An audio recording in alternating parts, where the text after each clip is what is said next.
Here we are, weeks after the country witnessed the murder of Charlie Kirk, and that caused a lot of ripples throughout education and other fields. In that we have people who have made.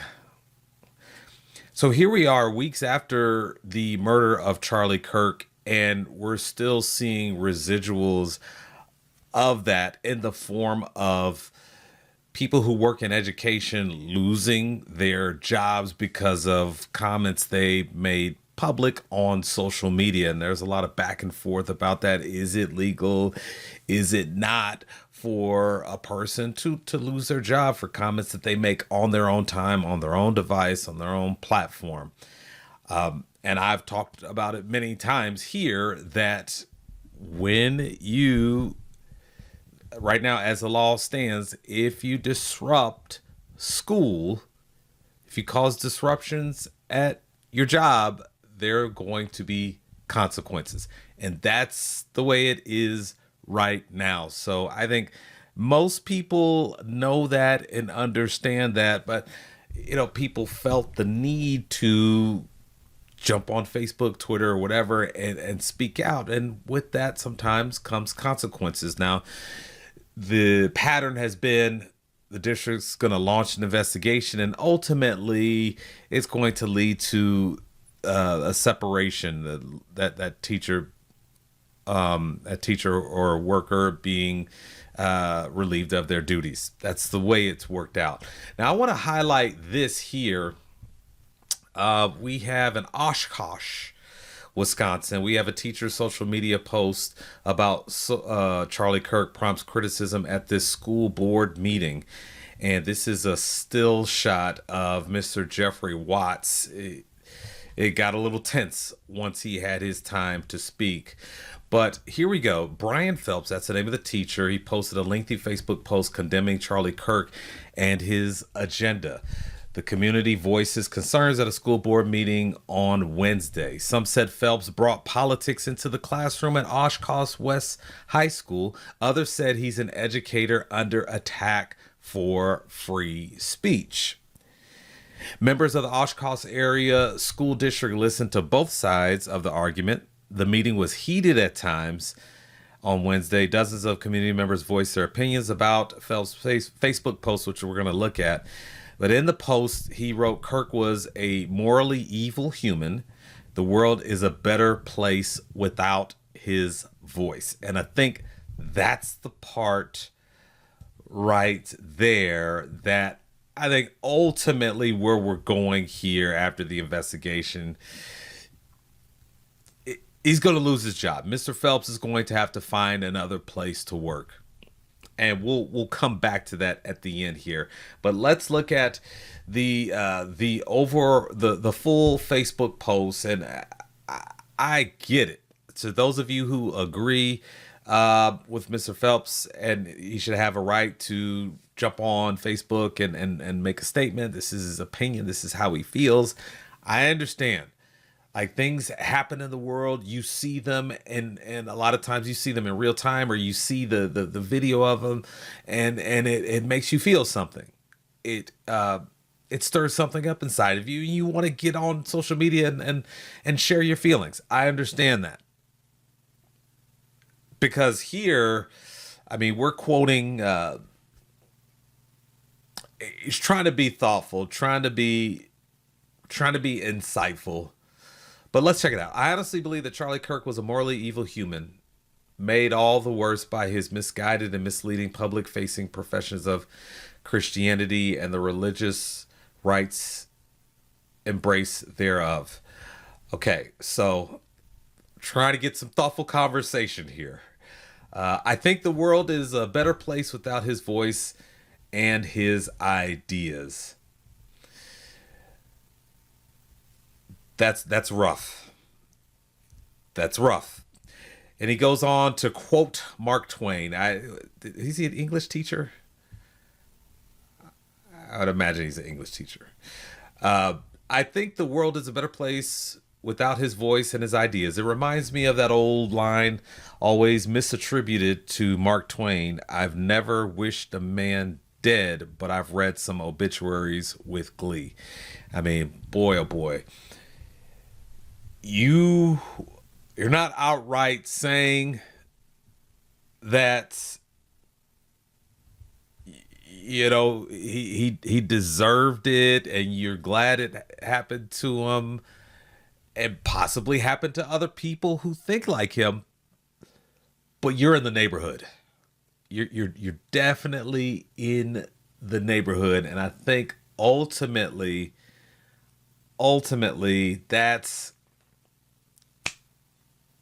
why Mr. Phelps might have to find another job. I mean, you just okay. We'll come back because there's more. There's a lot more here that I want to share with you. Jeffrey Watts has a student in Oshkosh School District. Watts said he felt Phelps brought politics into the classroom and doesn't think Phelps should keep his job. Okay, so there's one side of it. That was a sarcasm of Kirk's idea or politics. That was a teacher declaring the world a better place off because the man is dead. If that's not a personal attack, and I don't know what is, if that's tolerated in class, then we are teaching kids hatred and violence, and that's absolutely unacceptable. So there you see,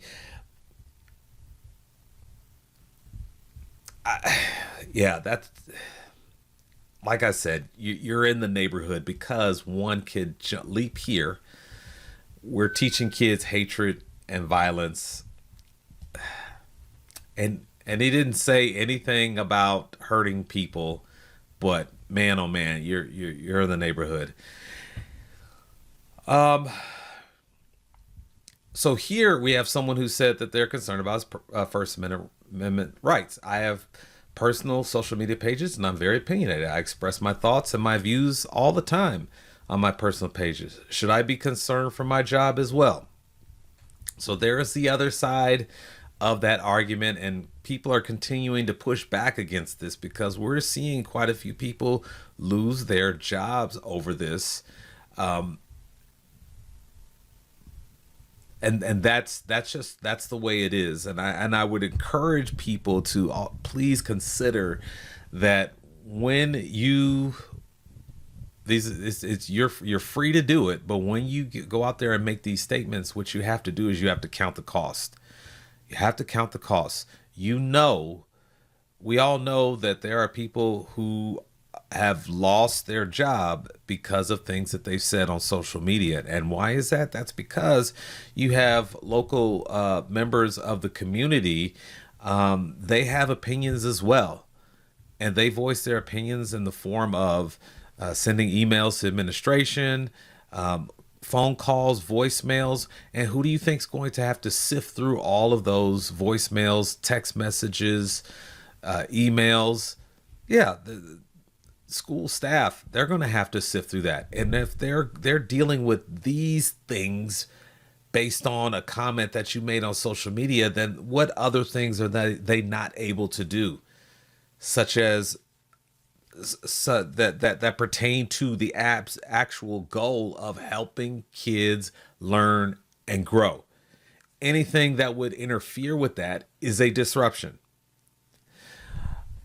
So check this out. Mr. Phelps was feeling the heat. And again, with this, I really do. I imagine he was an English teacher. Just the way it reads, it's perfect. It's spot on. Some people will be happy to know that the pressure campaign is won. I have removed my posts. While I maintain that, one, being a teacher does not preclude me from having a political opinion stated during non-work hours on a personal account, and that two, my post was meant as an attempt at a certain amount of hope, threats to my job, and the vitriol spread in the comments of that post don't need to be in my life. I encourage everyone to move on and will not be responding to related comments or questions. See, now that's the thing right there that tells me that Mr. Phelps, number two right there, you didn't count the cost. You didn't count the cost. You're free, absolutely free to have an opinion. Say what you want to say. All good. It's all good. But you can't control the consequences of your actions. And again, I'm not here to argue the politics of it. That's not what this channel is about. But I'm giving you the real, in that Mr. Phelps, as smart as he is, probably an excellent teacher, works well with students, helps them to learn and grow, probably goes the extra mile, probably a great member of his department. But he didn't count the costs. And what tells me he didn't count the costs is, you encourage everyone to move on. No, that's not how the internet works. That's not how the internet works. We're not just going to, well, no. I mean, not we, but you know what I mean. By we, I'm saying the internet. That's not how this works. And so yeah, the internet's not going to just move on. Check this out. This is the school board meeting in question. Check this out. So we're starting at the 8:18 mark. This is when the first person gets up to speak. We're going to go just through a little bit of this, okay? If you want something to cure you of insomnia, you just play a recording of a school board meeting. That'll do the job. That'll put you to sleep. Now this one, because of what we're talking about, we got some fireworks here. Let's check it out. I am a current parent and a former student in the Oshkosh area school district. I'm really concerned about a Facebook post made by somebody who works in the district. The fact that this individual that worked in the district publicly considers Charlie Kirk's views, which in a lot of ways are my own, to be, quote, morally evil, and another quote, the world is a better place without his voice and ideas. It is absolutely disgusting to me. Does he feel the same way about me? So there it is. Like I told you earlier, like he's not called, Mr. Phelps never called for violence against anyone. But he didn't like the way that he thought. But Mr. Phelps didn't count the costs in that. Okay, Charlie Kirk held those beliefs, but there are also people in my community who have those beliefs. There are also students whom I serve that have those beliefs. Would the world be a better place without them? You got to count those costs. Got to count the costs. So that's the question that this gentleman is posing here. Let's go to another one. Definition of harassment also includes hate speech, the use of language, behavior, or images, symbols that express prejudice against a particular group or groups on the basis of any protected characteristics. Now, could you imagine being a student of this teacher, and you are a Turning Point USA member, or you follow and admire Charlie Kirk?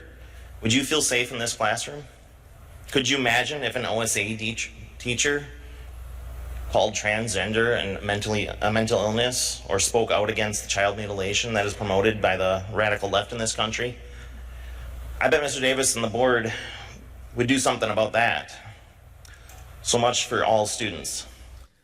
So again, if your students disagree with you politically, now you're in a tough situation there.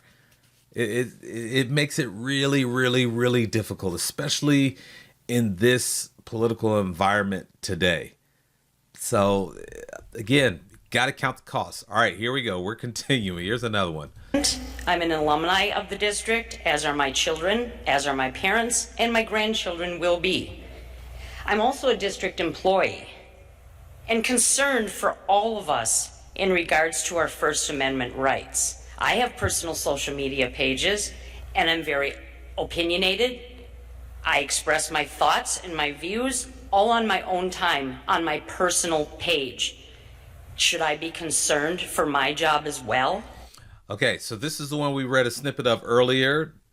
making an interesting counterpoint. And this is what I love about the system that we created. It's not perfect. It's definitely not perfect, but when the time comes, you get your time to step up to the microphone, step up to the podium, and make your voice be heard, and try as best as you can to make the other side think differently. And that's what I love about this. She's asking a thought-provoking question that needs to be answered. And I love that I love it that, this happened in this community, and these people in this community are coming together to hear each other out and try to solve the problem. Here's another one. And control it versus no. No, I want to do this one. I live in Oshkosh, Wisconsin. Shut your mouth. My son showed restraint, and my name. So there, he's fired up. Now when you speak at board meetings, you need to let everyone know where you're from, where you live. That's just part of it. And so someone was asking him about that, and he was being rude, and that's not necessary. Excuse me? He showed civility. He didn't lash out. He demonstrated growth and maturity. Yet the current student who said these things was only punished with ISS, while he slung a slur, and it was barely addressed. That is not civility being honored. That is selective enforcement of rules. Now, to add to that, something even more disturbing, a teacher in our district, someone entrusted with shaping young minds, stood in front of students and not only justified the killing of Charlie Kirk, but placed it on social media and called him morally evil and said the world was better without him. Think about that for a moment. That wasn't sarcasm of Kirk's ideas or politics. That was a teacher declaring the world a better off place because a man is dead. If that's not a personal attack, then I don't know what is. And if that is tolerated in the classroom, then we are teaching kids hatred and violence, and that's absolutely unacceptable. It is acceptable to disagree, but that is not civility. Okay, so that should sound familiar. It's a little different when it comes from the source there. But yeah, that wasn't cool to snap like that. All right, here's another one. Oh no, I want to do this. I think this is a student. Here we go. My name is Missy Daly. I live in Oshkosh. I have I have 3 children that have all gone through Oshkosh West. My son is currently a student in this teacher's homeroom. And after all of this came out, he told me that this teacher did not ever share his personal opinions, may have mentioned it in class because it was being talked about, but did not share his own personal opinions. My daughter also had him as a teacher and said he was the most important teacher to prepare her for college. And okay, so my mistake. That's a teacher speaking in his defense, and he definitely needs that teacher. I mean, a parent speaking in his defense, and that's a really good thing, because they're trying to take their time and figure out how to do the right thing. They don't want to rush to judgment here. I think ultimately, though, Mr. Phelps will lose his job. All right, let's hear this one. Good afternoon, everybody. Thank you for allowing this time. I'm here tonight in support of teachers and in support of freedom of speech. I'm here to ask you to listen to the students. I live in Oshkosh, by the way. thank you. And to share a few words from an anonymous district employee. Quote, I can't be here tonight, but the backlash that our colleague at OASD has been receiving is completely inappropriate. At no point did the teacher in question indicate that his viewpoint had anything to do with his teaching position, OASD, or being a teacher at all. After a review of district policy, it's also clear that his social media post broke no school policies whatsoever. If we fire a teacher for his Facebook post, then I truly believe that us teachers have no right to personal opinions, personal lives, or personal matters. Okay. So we'll stop right here because again, like as exciting as this school board meeting is, we're not going to go through the whole thing, but there you see there's security, and I'm sure they probably have another police officer somewhere around there because this is a hot topic. And I want you to also see, so they started comments at about the 8-minute mark, and this is the last gentleman to go. So they went a little over an hour, ladies and gentlemen. They went a little over an hour talking about this. Now, the district's going to do what the district's going to do, but the board felt it important to give the community a chance to speak, and that's a smart thing to do because perhaps some of these speakers were able to change the minds of the decision makers here. But I just, if I'm guided by my experience, I would imagine that this Mr. Phelps is going to lose his job. You're just too close to. It's just too close to calling for violence, and then you just consider the fact that there. What about the people in your classroom who were admirers of Mr. Kirk, who have those opinions? Like that's hard to get past. It's hard to get past, and I think that the district may make the decision that the best thing to do here is just to let Mr. Phelps go and move on. So we'll keep an eye on this story, and as we get updates, I'll definitely submit those to you. Thank you so much for tuning in, and I'll see you in the next update.